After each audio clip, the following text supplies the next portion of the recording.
Welcome back to another Colors of Prague. This is the YouTube channel presentation where I discuss and talk about progressive rock recordings from all around the world, past and present, as well as concerts and information and news.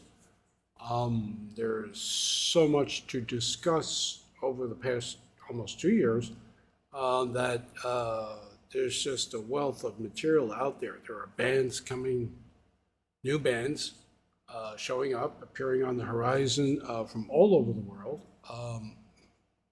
primarily from the UK, the US, and Italy. And Italy has always been, since the late 60s, early 70s, a stronghold for prog. And there's some very big bands out of there, but we've covered a lot of those. So this is this show is a bunch of older, sort of, bands from the UK. So without further waiting, we have the Days of Future Past. So Moody Blues. And I can't tell. This is on the London Durham label from 1967. So I believe the single Nights in White Satin may have been released earlier. Hence, they kind of put that up here. So anyway, Moody Blues were formed in Birmingham, England in 1964. And if anyone did not know, the band included Justin Hayward, Mike Pinder, Ray Thomas, John Lodge, and Graham Edge. They were all the original members. This album features the London Symphony Orchestra conducted by Peter Knight. And it's one of the components that made the Moody Blues even larger. They had two albums previous to this, but this one really just pushed them out there over the edge. This is a huge symphonic progressive rock treasure. Reportedly, the first recorded mellotron appears on here as well. I researched that. It's debatable, but in the context of progressive music played with an orchestra where a mellotron also appears, okay. Sorry about that. Much like Tommy by The Who or Sgt. Pepper, this is a thinly veiled concept album with full orchestra. And one of the first London records, being the label, their Durham subsidiary, recorded in true stereo. Now, if everyone recalls, well, some people recall, London records, a lot of the earlier albums were in mono, much like everywhere at a certain time period. Everything was in mono until they perfected the stereo technique of transferring to vinyl and recording and separating the tracks. So Durham had handled some of London's classical material. So this was probably intended as a crossover for the rock crowd and for the classical crowd, because it's a bit, it's not heavy stuff. It's very smooth. It's very atmospheric and calm. And everyone knows the Moody Blues and their sound. More than likely, this is again more than likely one of the most successful records recorded by a rock band with an orchestra, but far from the only one. Deep Purple had done this, and there were other bands. The Pretty Things had attempted this. Procol Harum successfully, and some bands not so successfully. So that we're going to lay it there. There are single edits of Tuesday Afternoon and Nights in White Satin were huge radio hits then and in decades to follow. Now, what do I mean by single edit? Because on here, Side one is just one long thing, and side two, uh, the first track is called "The Afternoon Forever Afternoon Tuesday?" question mark, which is the 8 minute track. So they pulled off Tuesday Afternoon from that song to make it a single. Nights in White Satin was originally called The Night, Nights in White Satin, an almost 8 minute track. So they pulled off the single, and then there was a double sided. I think there was a double sided single, long cut version of that, which also was a radio staple for decades. Very interesting how they pulled that off, and the Tuesday Afternoon and Nights in White Satin would remain in the Moody Blues live set pretty much stable for decades, and as well as in shows by the individual members, including John Lodge and Justin Hayward and others. The band would just continue on for decades, and sometimes splinter, sometimes reunite. But again, this is really, I believe it's been reissued on CD, and I see that there were some outtakes from the recording sessions that were added to a remastered CD. But the original vinyl does sound quite nice. So there's that. So here's an oddity I'm going to throw out here. Mark-Almond. This is the Mark-Almond band. Actually has a gatefold sleeve, which was pretty popular back in the day.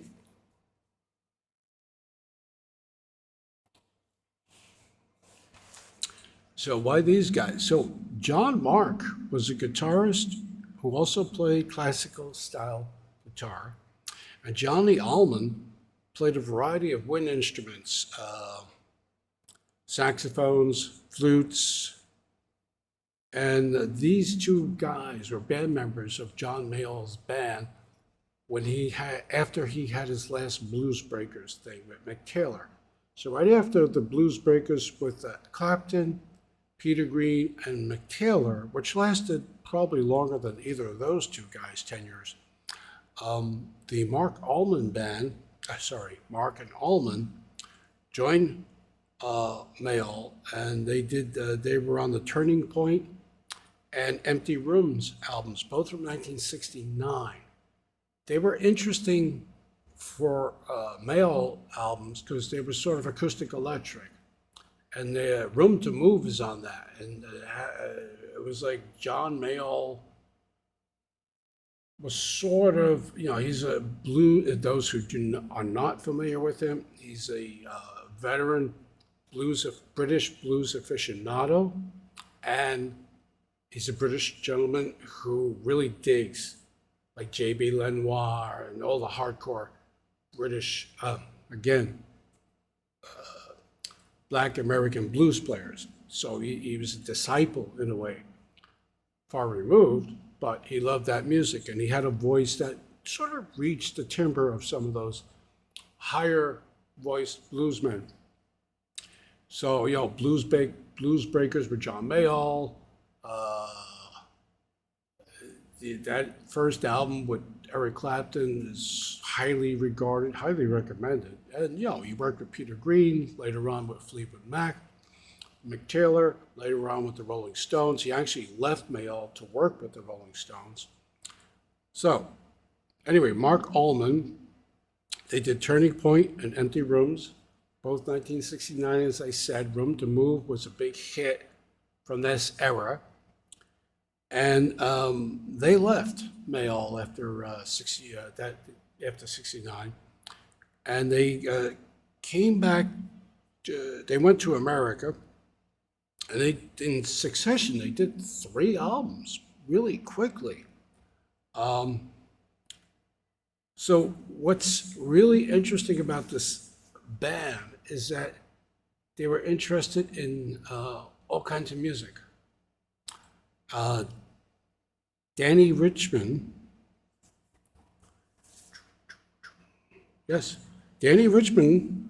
played percussion with Charles Mingus. Wow. Ken Craddock contributes nice keyboards. And it just this band is locked in, and they played jazz music, but then it goes into tangents. It's very atmospheric, a lot of heavy keyboards, and sometimes the keyboards are double track, making it sound like some kind of symphonic Prog thing going on there. So I listened to this and it's like, well, this is jazzy, this is jazz rock, and then this is very much progressive music. So in a way, it's probably like an album that you might have seen in used record stores and say, well, I don't, this is blues, I don't know what this is. I'd check it out because there's some really nice stuff on this. Another thing, it was produced by Bruce Botnick, who was one of the guys who worked on some of the Doors albums on Elektra. This is on CBS. And side 2 has 3 tracks: Riding Free, The Little Prince, and The Phoenix, which very much are in that prog jazz style. As we all know, there are bands and artists who tend to just go out there into like a free jazz, rock, it's all part of the progressive thing. So anyway, this is Mark-Almond, and I do recommend it. I don't recommend it highly, but I do recommend this, that if you could find this, check it out. So next, we're going to jump ahead to 2020. John Anderson. Yes, that John Anderson. This is 1,000 Hands, Chapter 1. This is from, originally it was released in 2019, and then he through a very small independent label, he found a medium-sized independent label to re-release this. They remastered it slightly, and they released it again in 2021. So, not including his collaborations with Vangelis, this is John's 16th solo album since Elias of Sun Hilo. Personally, I think it's his best, in 1976. Many people consider Elias of Sun Hilo his very best.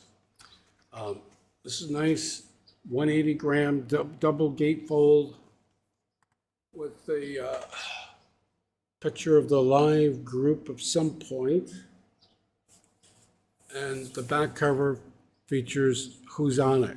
So what's interesting about this is that some of these songs were kicking around and unfinished and unreleased for some time. What do I mean?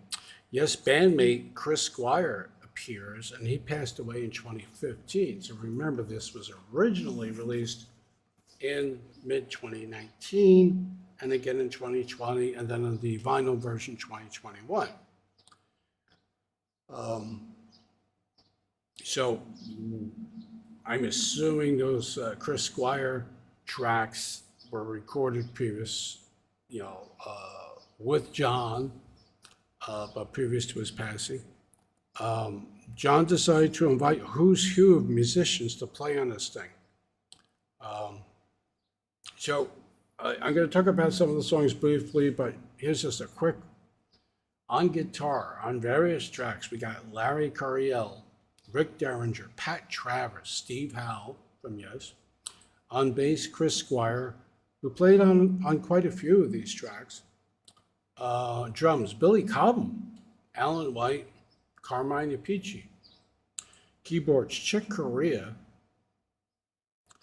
Violin soloists, we have John Luke Ponte, Robbie Steinhardt from Kansas, Jerry Goodman.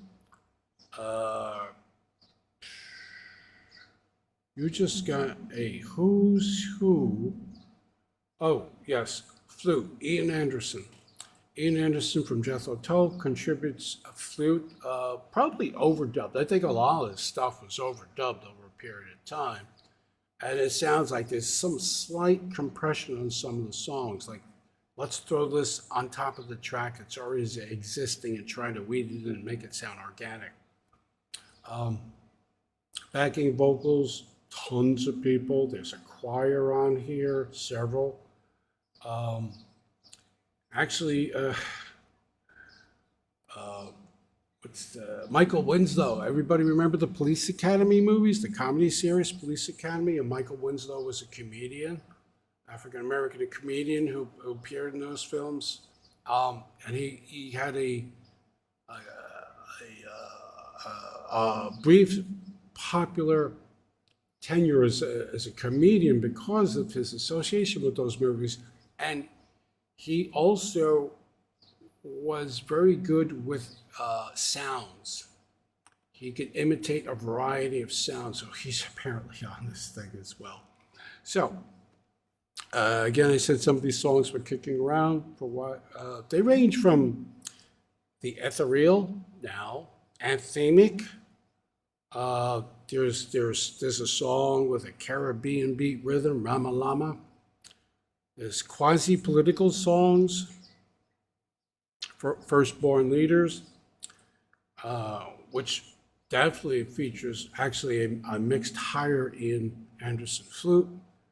There's Makes Me Happy, which would be a perfect addition, in my opinion, to one of those popular children's animated movies. It's just like puppy animated, la la la, everything's happy.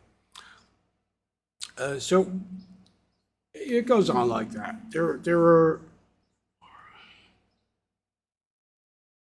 11, 12 songs over 4 sides, and about the same on the CD version. And John looks very happy, seems very happy, sounds very happy. So who's this appealing to? Hardcore John Anderson fans, definitely. Those who like specific things, like Elias of Sun Hello and some of the earlier albums, some of the Vangelis albums that John did with him. Friends of Mr. Cairo is very popular. May not like this because this is right after Anderson, Rabin, Wakeman, the ARW Yes version of Yes, had stopped touring, and this came out, and so I guess that John wanted to fill up the void of no solo product by just, well, I got all these tapes laying around, and I'll just get people to add on or help me mix them. So it is what it is, but I like it. I don't highly recommend it, but then again, in small portions, it's quite enjoyable. John Anderson, 1,000 Hands. Next, an album everyone should be familiar with, Rick Wakeman, The 6 Wives of Henry VIII. And nice gatefold sleeve, which features Rick Wakeman. Yay, mid-70s. And so, yes. After an amazing, 1973, by the way. This is from 1973. After an amazing run with Yes, which includes Fragile, Close to the Edge, both from 72, Tales from Topographic Oceans in 73. This is Wakeman's first solo album. And it's a nearly all-instrumental oddity.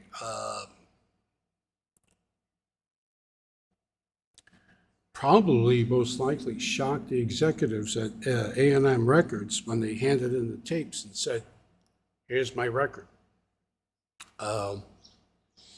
It's a concept album. Each of the 6 songs are titled after the name of one of Henry VIII's wives.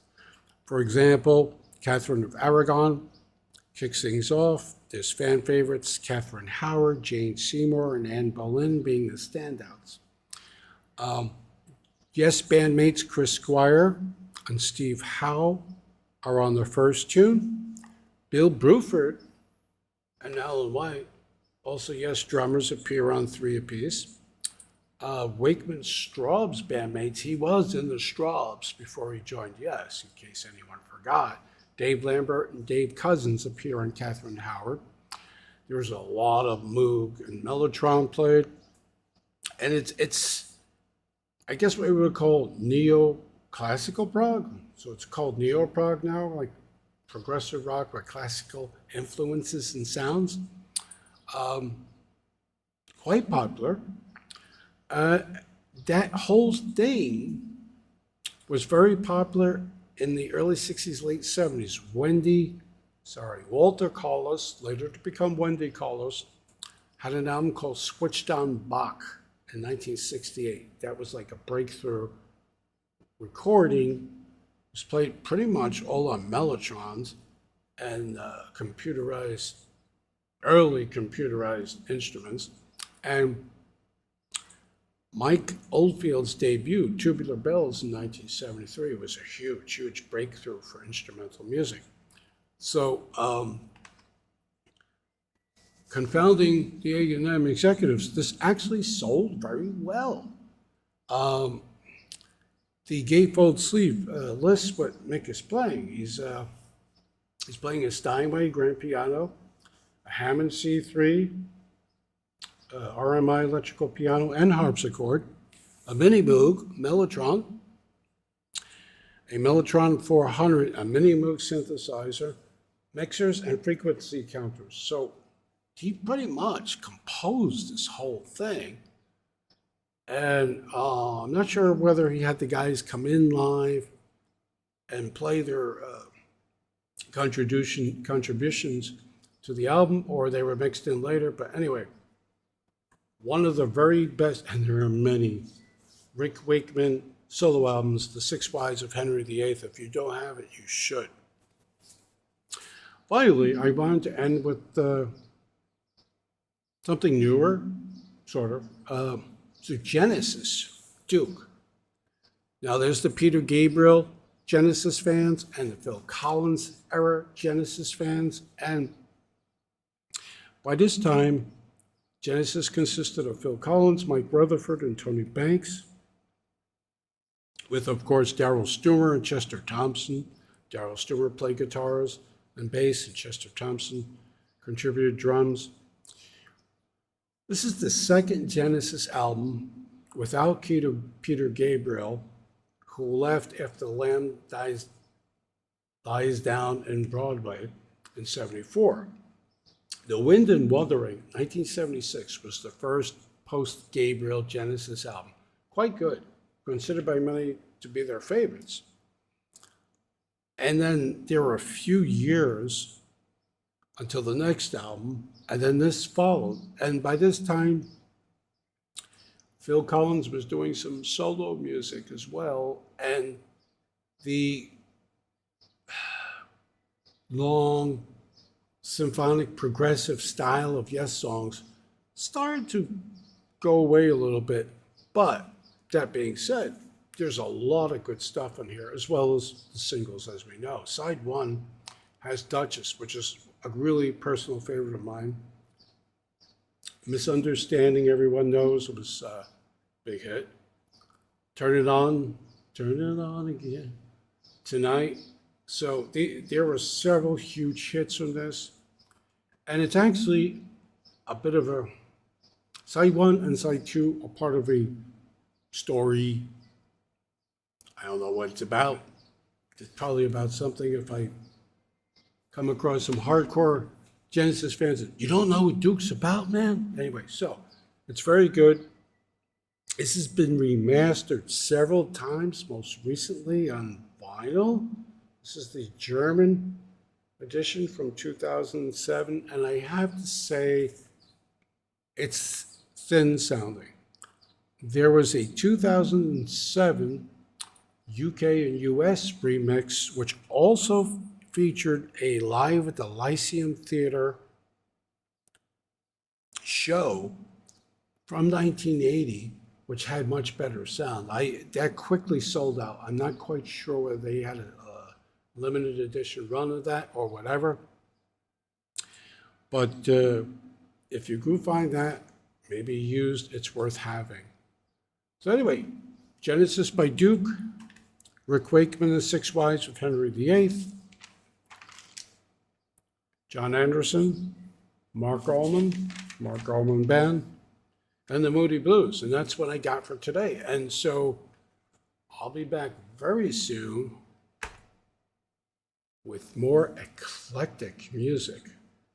Stay well, stay safe, and I'll see you all. Thanks for watching.